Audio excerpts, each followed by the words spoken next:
তিন দিন বন্ধ থাকার পর রাজধানী সহ দেশের বিভিন্ন থানায় সীমিত পরিসরে কার্যক্রম শুরু হয়েছে। পুলিশ সদর দপ্তর বলছে ৬৩৯ থানার মধ্যে শুক্রবার পর্যন্ত ৩৬১টি থানায় কার্যক্রম শুরু হয়েছে। থানাগুলোর নিরাপত্তায় সেনা সদস্য মোতায়েন করা হয়েছে। এ বিষয়ে আরও জানাতে চট্টগ্রাম থেকে সরাসরি যুক্ত হচ্ছেন সহকর্মী মুজিবুল হক। মুজিব, থানাগুলোর সার্বিক পরিস্থিতি কেমন দেখছেন?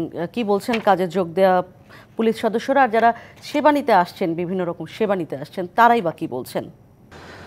ইশরাত, চট্টগ্রাম মেট্রোপলিটন পুলিশের অধীনে চট্টগ্রামে 16টি থানা রয়েছে। এর মধ্যে 11টি থানায় সকাল থেকে সীমিত পরিসরে কার্যক্রম শুরু হয়েছে।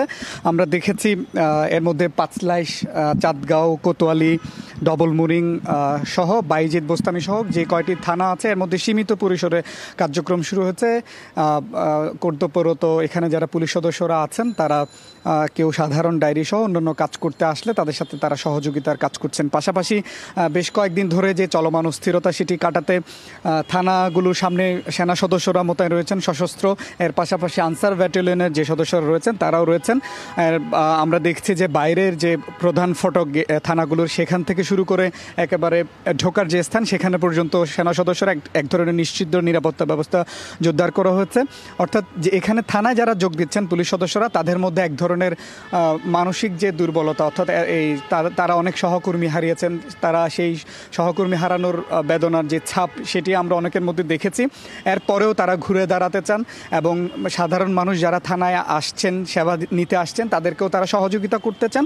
তবে ইতিমধ্যে যে কয়টি থানায় আপনি জানেন যে শেখ হাসিনা সরকারের পদত্যাগের পর পুরো চট্টগ্রামের বেশ কয়েকটি থানায় যে ভাঙচুর, অগ্নিসংযোগ করা হয়েছিল, এর মধ্যে গুরুত্বপূর্ণ অনেক কাগজপত্র লুট হয়ে গেছে, অস্ত্রসহ। অর্থাৎ অনেকগুলো এমন থানা আছে যেখানে একেবারে কার্যক্রম চলার মতো সেই পরিবেশও নেই। তবে পুলিশের পক্ষ থেকে যেটি বলা হচ্ছে, সামগ্রিকভাবে কার্যক্রম শুরু করার জন্য যেটি করবার প্রয়োজন আছে সেটি তারা করছেন। অর্থাৎ কোনোভাবে যাতে সাধারণ মানুষ থানায় এসে ফেরত না যায় সেই ব্যবস্থা আসলে তারা করছেন। এর বাইরেও আমরা দেখেছি যে গুরুত্বপূর্ণ মোড়গুলোতে যেখানে ট্রাফিক পুলিশ সদস্যরা দায়িত্ব পালন করত, সেখানে আনসার সদস্যরা দায়িত্ব পালন করছেন, তাদেরকে সহায়তা করছেন।